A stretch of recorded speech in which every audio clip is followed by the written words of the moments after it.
BeastNet is brought to you by James Safety Services in partnership with OCR Buddy and OCR Strong. Here we discuss all things OCR and fitness related. Welcome to BeastNet. Hey everybody, Pretty Mike here, and with me today I have Juls Tower. Juls, tell everyone about you. Oh my goodness, what do we want to know about me? I started into this Everything. nonsense. I don't even know when. What, 2013? Mm-hmm. I'll give you the briefing that most people know. I lost a husband and I lost parents quite young. So I really wanted to start living life again and enjoying life and seeing what was out there. So I got into obstacle course racing, just doing it on a whim. I think I started with like a warrior dash and then tried my first Tough Mudder in 2013. And I mean, the rest was history, right? Then you meet people like Joe Perry and wonder what's wrong with these nuts. And then found out about there was more distances to do, like 12-hour ones, 24-hour ones. What is this fun stuff? Why do I do this? Because of gratitude. Gratitude for life is the biggest thing. And then you see so many people have stories, right? Everybody's got a story out there. And just meeting people and their background and why people are doing this and the love of it and the compassion, it's great. It is. And I found the same thing. So I started in 15. But I started with Spartan and then eventually moved my way into Tough Mudder because I kept looking at all the I don't like electric shock. So I'm like, I don't want to be shocked. I don't want electric shock. But it is one of, like, a lot of people are like, well, then just don't do electric shock. And I'm like, but if I'm afraid to do it, then I have to do it. Absolutely. It's just that's the way my brain is.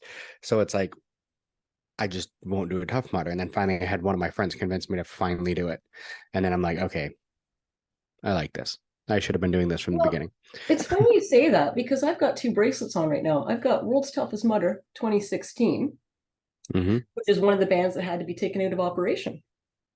And at the end of it, I made them give me one because of how many times I got shocked through the night, and it was atrocious. Well, then this year, they bring back Operation. So I have the one from my last lap, another little band that, because yes, I think Jules, one time around, she didn't get shocked. Once. Every other time was non-stop zapped. Yeah. it was, yes, terrifying. Every time I was so scared. But the worst part was you didn't even have to touch the sides.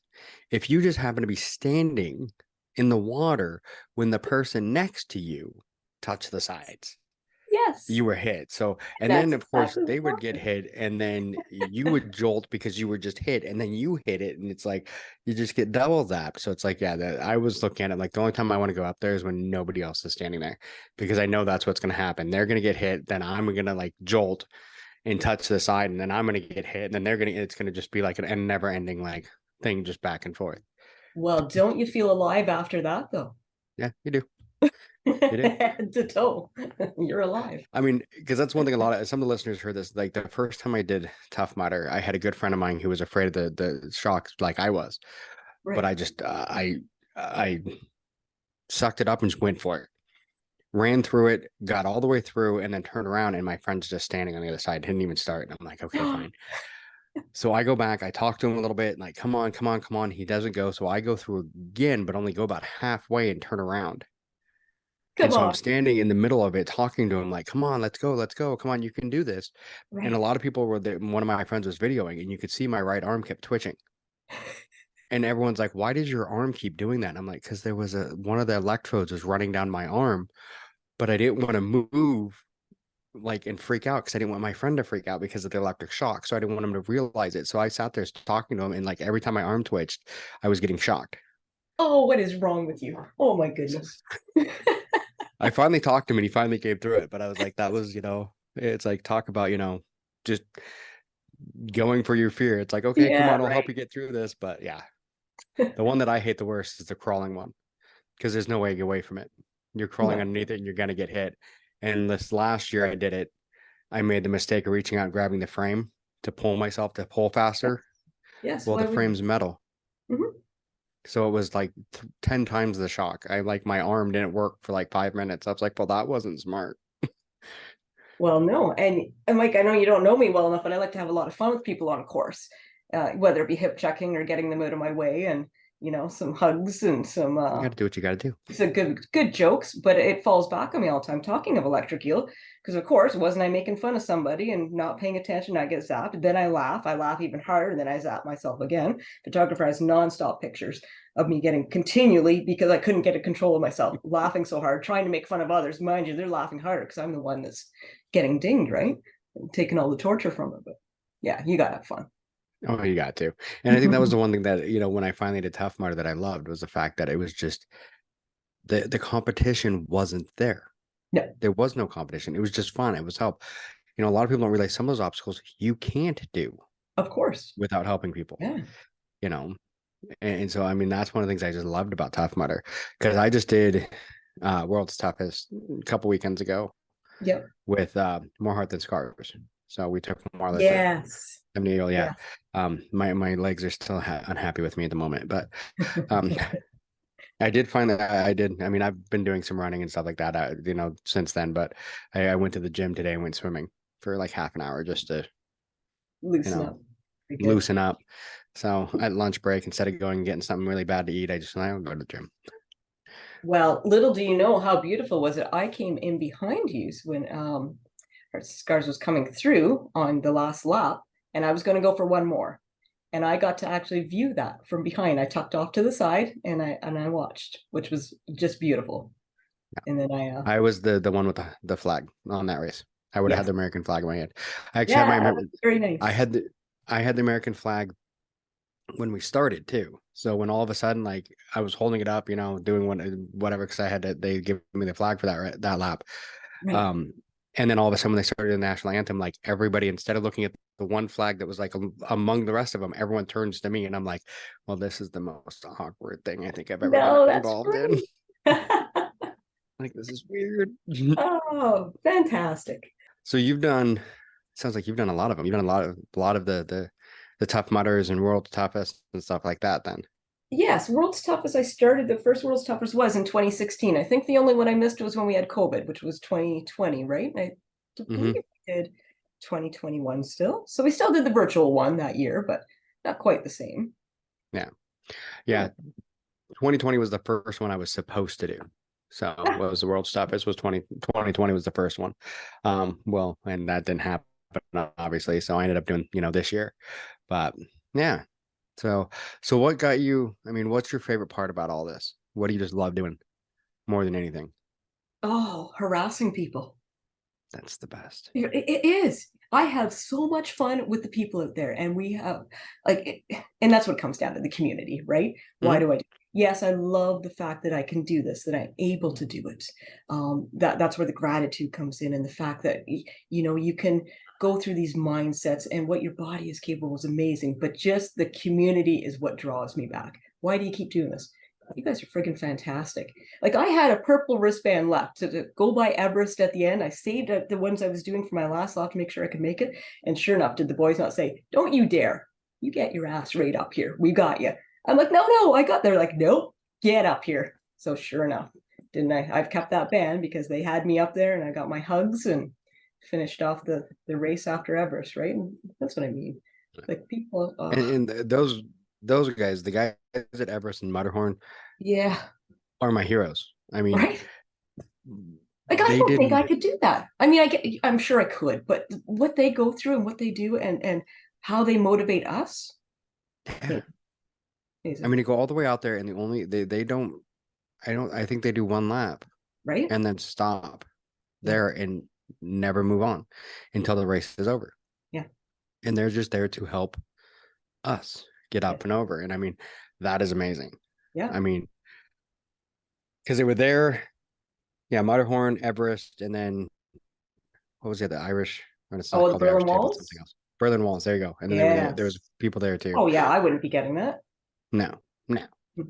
Which is just amazing to help everyone get through and make it happen. And and the Everest can be tough, because I know, what was it, 2 years ago, I broke my rib on Everest. Because I turned around and helped somebody, and I didn't lean. I ended up leaning into it as I pulled him up, and my rib just popped. And I'm like, well, that's not good. And it was one of those ones too where you get hurt and you're like, well, I don't think it's that bad. It'll be fine. It'll be good. And the very Right. next one I think was like Funky Monkey. And I reached up to grab the bar. And the second I started to pull up, I'm like, okay, never mind. No. Something's wrong. It's like, yeah, that's not right. No. Yeah. Oh boy. Well, yeah, we're always going to endure a little injury here and there, right? We are.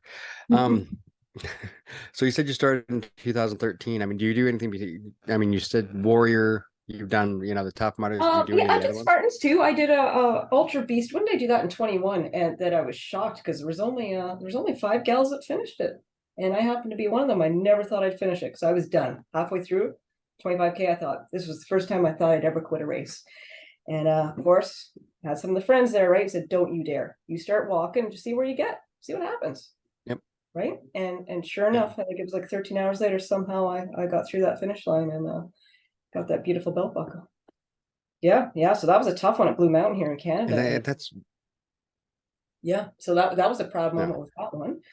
Yeah. So I do the Spartans as well. Actually, I'm debating on doing a death race. I just got a thing to see if I want to do that in the February, the winter death race. I might do that. So Yeah, you want to. Vermont. I mean, now that you mentioned it, now it's real. I mean, you know how it is. It's the second you say, "Well, I'm thinking about this," and it just went out into the ether, and now it's happening. It's going to happen. It was like one of my friends. I was like, I think I might do the Galveston, Ironman, and guess what? I just signed up for. So. Yeah. And it's funny because I was never. I mean, I've always been adventurous, but I was never a runner. I was never. I was always athletic, but never no, just your average, whatever. Let's go out and have fun and see what we can do. And I mean, here I've landed on the podium the last 3 years, age, but no idea. I'm like, what in the world is going on here? Yeah, and I just mean, from having a great time. Right? And that's amazing. And that's what I love about this because I'm the same way. I was never running. It's like my mom always used to make the joke. The only reason I played baseball instead of the other sports was because I only had to run 90 feet at a time. Yeah. The only time I ever had to run more than 90 feet was if I hit it, a double. So, Yeah. But other than that, I never had to. I was a sprinter and that was it. And I mean, literally 90 feet at a time. I did not do anything more than that. I was not a runner. I rode bikes and stuff like that, but just never really ran. Mhm. And then when I started doing Spartan races and stuff like that, my parents were like, "What are you doing?"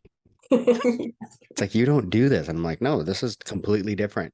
It's a whole different animal because Absolutely. you run a little bit and then you do something, Yes. That's why I love it because I've too. done marathons. Ran marathons. I've done stuff like that. For my birthday a couple of years ago, I ran my age, which let's just say it was more than 40 miles because I'm old. But so I ran my age, but it was the nice part was when I did my age, I did it in laps. I did laps at a school, and it was on kind of right at my birthday. So that was my birthday party.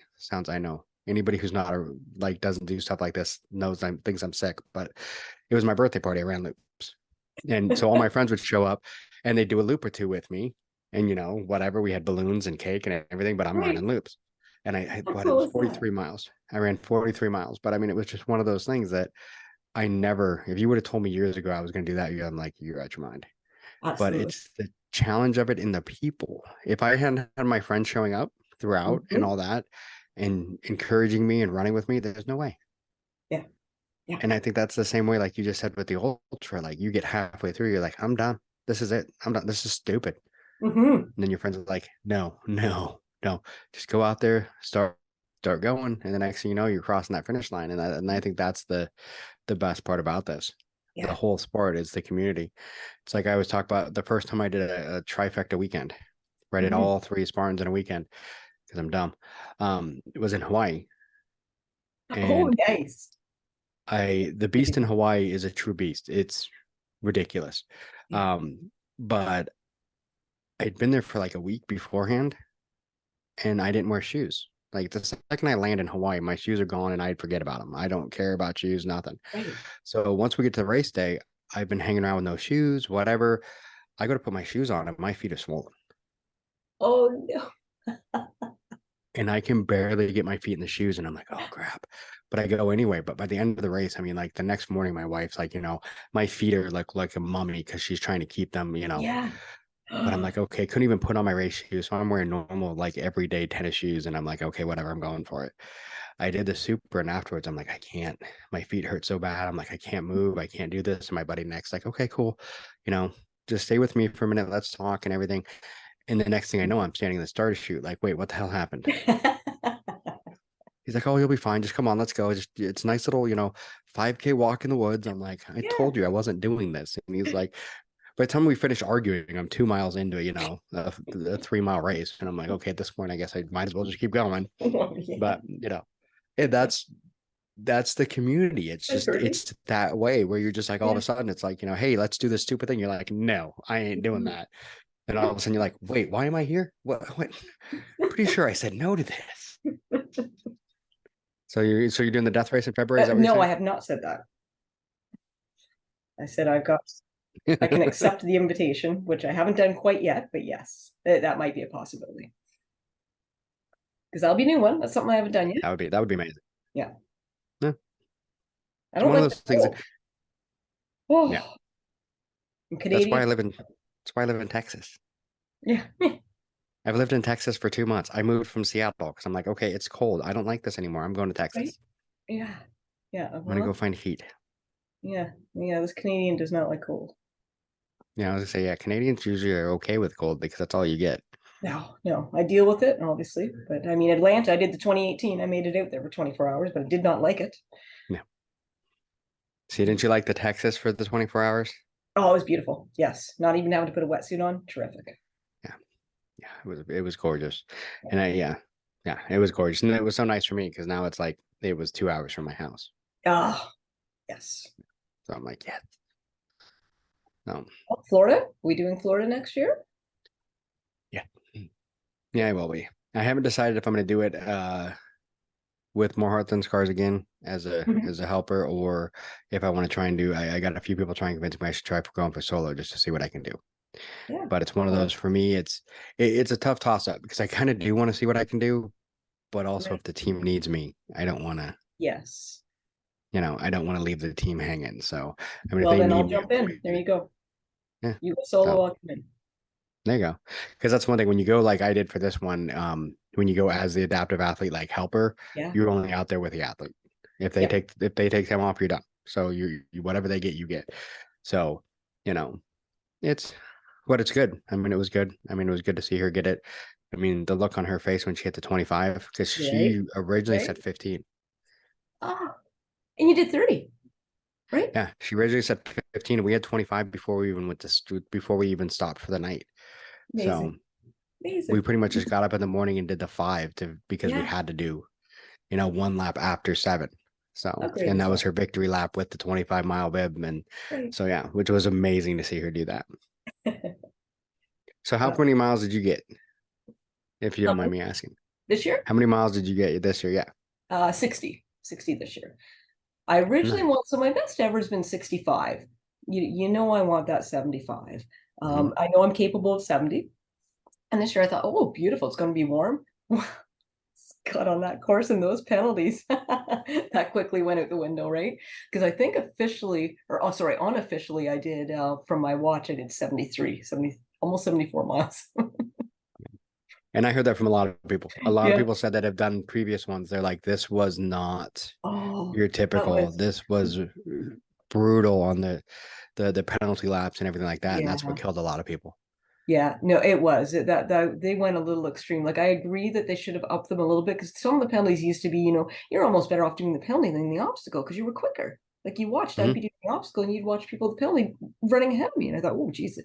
But this one went a little too extreme, right, with the length of them. But because I mean, someone like me, I just can't do those after so long. You're gonna get funky monkey once by the time they open it, and then I just can't get it anymore, right?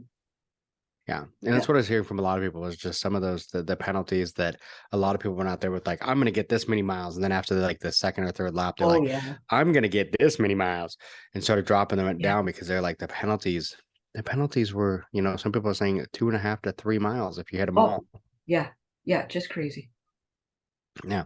So just about everyone I saw said, oh yeah, officially I had 50 miles, but my watch said 60 something, So it's like, huh.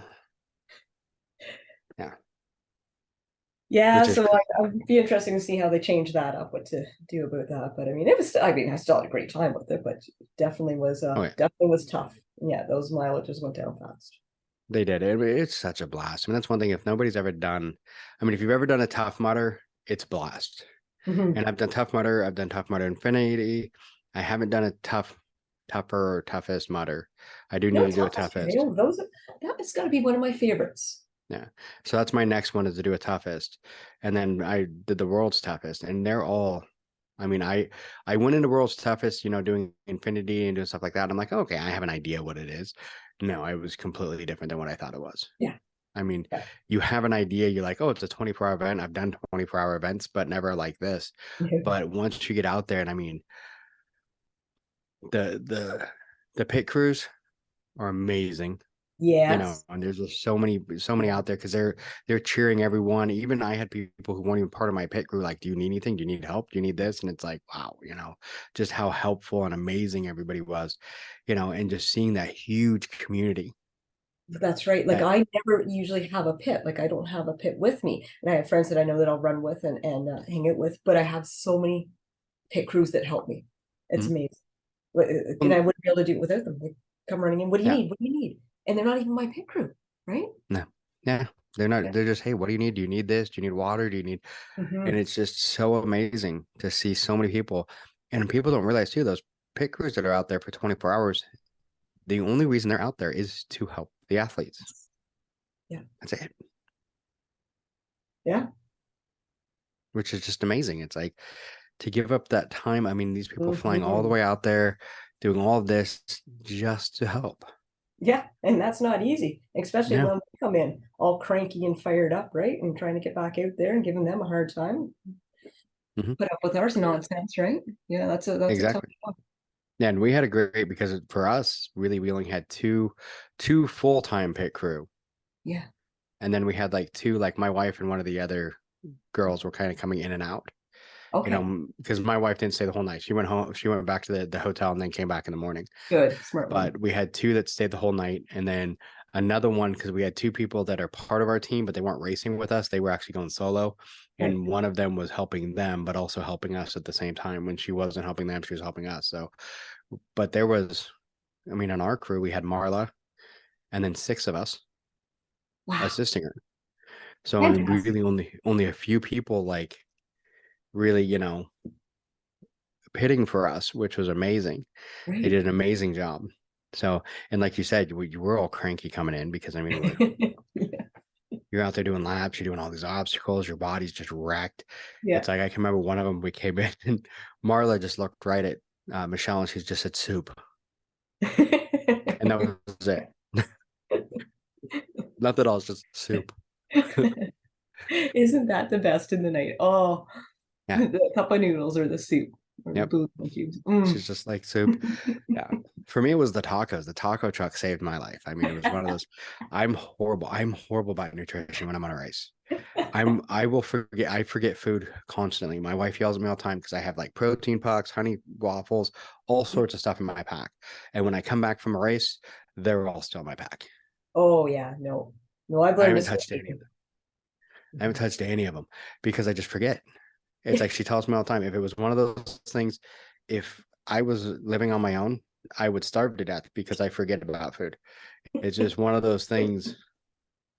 If it wasn't for her making food, I'm just like, whatever. It's like my last Goodness. thought. So when I'm racing, I'm the same way. I never think, most time if I eat, it's because someone's looking at me like, have you eaten anything yet? Right.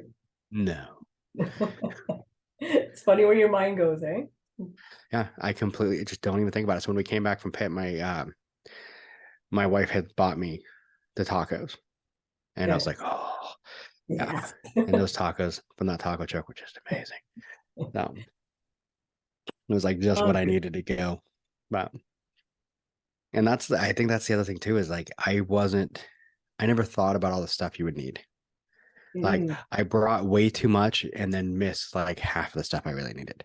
Like a bunch of stuff I didn't need, and then stuff that I really did. Yeah. I'm like, didn't even think about, like, I didn't bring a sleeping bag. I didn't bring like a cot, anything like to lay on, because I didn't even think about it. Because the 124-hour event I did, I didn't stop. I just went for Right. 24 hours. So I never needed any of that stuff. With this one, we stopped for like 4 hours. And then I'm laying on the ground, basically have my dry robe like wrapped around me, trying to like take a nap. And I'm like, yeah, this isn't going to work. Yeah, I guess you don't know. Like I've never stopped either, so I don't bring a lot. I bring very little with me, minimal. But yeah, I guess you gotta. But then again, I mean, if you don't, comes back to community. Someone's going to help you out. Yeah. Right. Yeah, and Someone will that's take it. care of So, you if you're ever stuck. well, see, Yes. I think I had the advantage this year too because I could drive. Yeah. Right. So I could just load up the car and go. So I didn't have to worry about, and that's what I'm thinking about like next year, like a couple of the 24-hour events I do are back up in Seattle. And I'm like, normally I could just drive to them. So I can load up my freaking Seahawks wagon full of crap and go. And now I'm like, well, now I got to think of what can I get on the plane? Stuff like that. I'm also thinking about, well, my kids are up there. I could just like mail them a package of stuff. There you go. Right. I've thought about it. Like, okay, I can just take a bunch of it and box it up and just mail it to the kids and then get it from them when I get there. Like when they pick me up from the airport, bring that box because I'm going to need it, but then it just, it's that whole different idea of, now it's somewhere that I have to travel to. What can I take? Because a lot of them, depending on the airline, they get an extra bag. It's like I might as well just buy all that crap when I get there at that point. Yeah, well, that's what you do, right? And then I put my necessities on my carry-on so that I'm not stuck if they lose it. And that's what I did the one year that I did. I flew down here for an ultra. I flew to Dallas for the ultra 2 years ago, and when I came down, it was one of those like, okay, I threw everything, just what I needed into the bag. Yeah. And then for all the extras that I might need, we like the second we landed, we went to an academy, which is the sporting good place in Texas. Right. And I bought a bucket and a few other things, and off we went to the ultra. And then once we finished, like half that stuff, I left the bucket with like half the stuff in the hotel room. Yeah. See. I'm like, I don't need the stuff. I'm not gonna pay to fly it back. So forget it. But very good. Yeah. Yeah, we learn, eh? I remember the first year, like I said, the World's 2016. I think I've had 3 suitcases full of things. And then you realize, don't even need any of it, right? No. And that's it. I think going to the first one was where I got lucky. The first one was right here by my house. So I could put everything in the car and drive. So I think when I go next year to Florida, I'm going to fly. So it's a matter of like, okay, what do I really need? Yeah. It's Florida. Will I need the wetsuit? Probably not. Maybe. It's small enough I could take that, but am I going to need all the extra first aid stuff? No, because there's all sorts of crap there, because I teach first aid, so I get all weird on the first aid stuff, but it's like, they're going to have all of it there. So I don't need that, maybe a small first aid kit. That's it. My race gear, stuff like that. I figure I could probably get it in one suitcase at this point. Now that I know the essentials, there are a few things that I might. How fortunate are we with the orphan tent too, right? Like how wonderful are they? I never have to use them, but just the fact that they're there is. Yeah. And for those listeners that don't know, the orphan tent is basically just a tent for like people who show up with no pit crew. Yeah. And they pit for people who don't have a pit crew. So that's the orphan tent. You don't have a family, a family per se. So they adopt you. But really, if you're there, you have a family. Everybody there's your family. Yeah. And it's just amazing. And the volunteers were amazing. Oh, there was a few of them out there for 24 hours. Yes. I know. The same volunteer for 24 hours. I'm like, how are you still here? Yeah. They're huge. And one of them, we're like, well, so what? How much do you get? Like 3 race? Do you get a race? Do this race again next year for free? What do you get? And he's like, I don't know. I never asked. I know. Right? Just donate the time. The encouragement, the hugs, and goodness. And that's what amazes me is it's like the heart in all of this. Like I said, that was just that was typical. Like I said, what do you get out of this? I don't know. I never asked that question. Well, that's a good point. There's Tough Mudder there, right? Like they truly are genuine and want you to do well. Like there is no, what's the word? Like animosity. There's no meanness. There's no. Yes, there's competition. Yes, there's a league. Yes, there's what. No. Still, the elite's going to help you too. They're getting you up that wall if you can't get up there. They're not leaving you behind. What a neat race. Well, it's because it's like one of the ones, one of my favorite races on the race, and only because she would stop all the time and give hugs to Marla and all of us, and she went by, and she passed us a lot. Yeah. But she was I think number 3 out of the women. Stephanie Bland. Yeah. We called her Spicy every time she went by because we made some comment about her name Bland, and she's like, I ain't that bland. So every time she passed us out of that, she became Spicy. So we'd like, hey, it's Spicy, and she'd give us hugs and everything else. And then all of a sudden you realize later it's like she was in 3rd place. Oh yes. Yeah. But yet she stopped every time to give us hugs. Right. And I mean, just the most amazing people. And I mean, and you see it like, I think it was one of the competition ones a couple years back where 1st place turned around and helped 2nd place over a wall. Yeah. You don't see that in any other sport. Mm-mm. But in Tough Mudder, it's amazing. And that was one thing, I will be honest, when they were bought out, I was worried that would change. I was too, but it certainly didn't. No, and it didn't. In Tough Mudder, that has kept going. Is that whole personality of, because nothing against the company at the bottom, they have a great, Spartan has a great community as well. Oh, absolutely. I love Spartan races. It's just not the same community as Tough Mudder, where Tough Mudder, Spartan it's a competition, kind of help each other occasionally, but more of a competition side, where Tough Mudder is everyone's finishing this race. One way or another, everyone's going to finish that race. And that's what amazes me. Someone gets hurt, something happens, everyone turns around and helps them, picks them up, carries them, does what they need to do. And that is what amazes me in Tough Mudder. Yeah, it sure does. So what's your next race? Oh goodness. Well, we're talking the death race now. I honestly don't know yet. Yeah. Death race, huh? We're gonna have to talk more about the death race soon. Could be, yeah. I'll get into probably the Holy Grail again this year, and I don't know. I want to do the Holy Grail. I work way too much. Yeah. You do what? Yeah. Work comes in the way too much of doing what I want to do. It does. That's we need to find some way to be independently wealthy and be able to do all this. Heavens, yes, I know. I'm playing with some acting on the side too, so that's fun. Trying to do. That's always fun. That's a good one. Yeah, I only do this stuff because most time until Dawn actually made it like you have to do videos. I have a face for radio, so that's why I went for this medium. But yeah, so I'm looking forward to next year. I've been thinking about the Holy Grail. I've never, like I said, I've never done a Toughest Mudder. I've done Infinity and I've done World's Toughest, but never in the same year. Well, you better do it Toughest because it's great.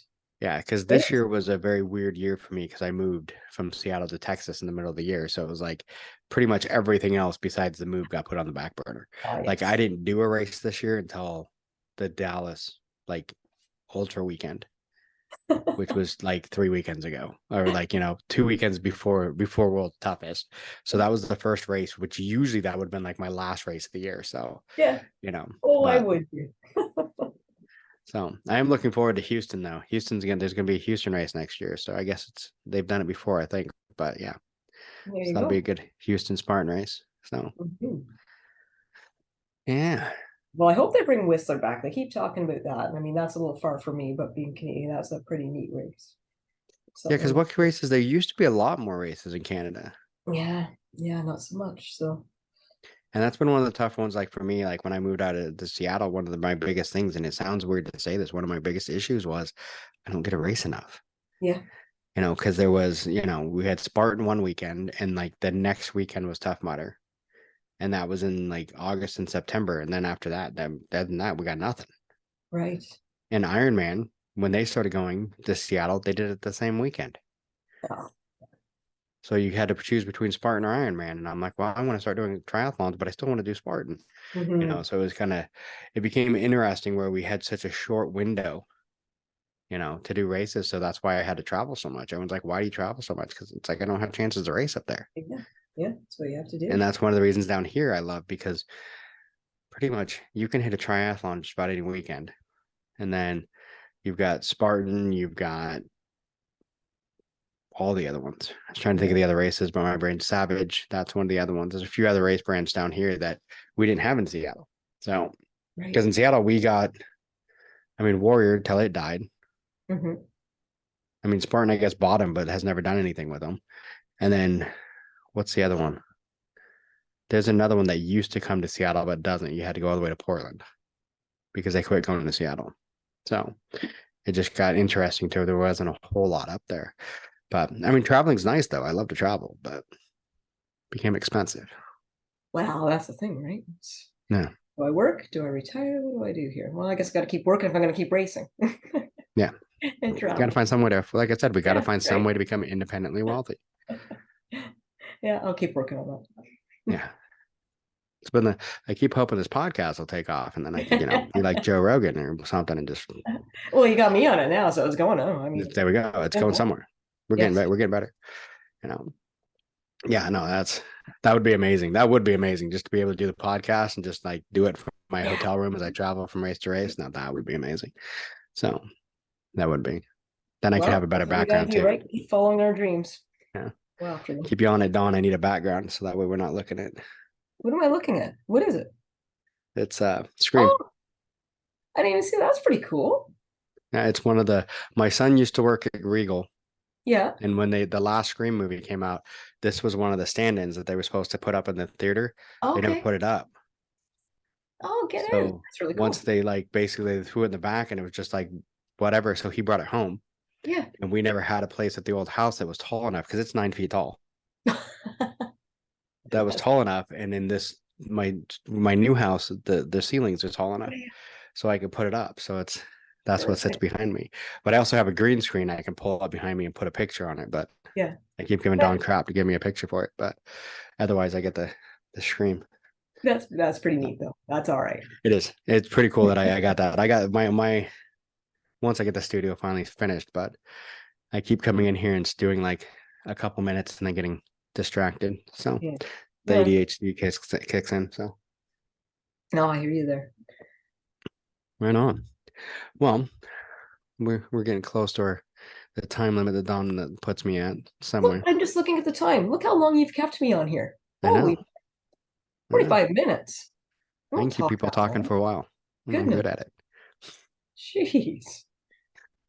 So hopefully, I mean, if you decide to do the death race, you got to let us know because that's going to be amazing.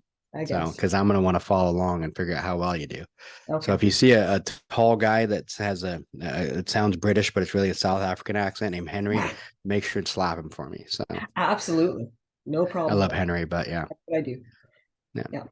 He's part of the More Heart Than Scars. He was the one usually pulling the wheelchair through the whole thing. Okay. Yeah. So that was Henry. Oh, very nice. Yeah, he's a great guy, but he's doing I don't know if he's doing summer or winter death race, but he's doing at least one of them. So yeah, I don't know why I would pick the winter one. I don't know, like how silly, right? These are the things we do. What do I not want to do? The winter one. Why don't that's when you pick that one? Yeah. It's the mindset that we have. I think from doing Tough Mudder and all these things where we're like, what's the one thing that the thing that scares me the most and the one thing I never want to do? Yeah. Okay, that's what I'm doing. Yeah. Yeah. Because it's an obstacle that's like if I'm afraid of something, I need to do it. And that's why I did, when I finally did Tough Mudder, and everyone's like, you can walk around the shock. And I'm like, yeah, but no, I can't. No, I can't. Because I won't let myself because I need to do it. And just find out you can, right? And that feeling of getting over an obstacle. What a feeling. Mm-hmm. Oh, it is amazing. I think it changes your mindset on life too. Sure does.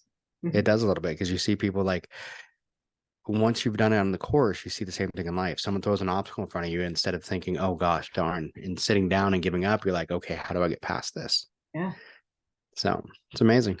It is. So, well, it's been amazing talking to you. Yes. Thank you. And then keep us up to date on what you're doing next. Sure will. Yeah. It's always something. I say my life's never boring. I mean, it's always like there's daily obstacles all the time thrown at me. And that's what I said. At least, hey, I'm not bored. I'm not bored. Yeah, that's good. It's like I keep telling everyone, if if you're putting obstacles in front of you and going forward, you're living. Yeah. So yeah, as long as you're moving forward, you're alive. And that's my goal. Always forward. You betcha. So all right. Well, thank you for talking to me, and I'll talk to you soon. Thank you, Mike. All right, sounds good. Cheers. All right, bye. Bye-bye. Thanks for listening to the BeastNet podcast. If you haven't done it yet, find us on Facebook, like and share the podcast. Give us a review on iTunes or Spotify. All these things will help to expand the show in the future. Don't forget to subscribe and let us know what you think and what you'd like to hear.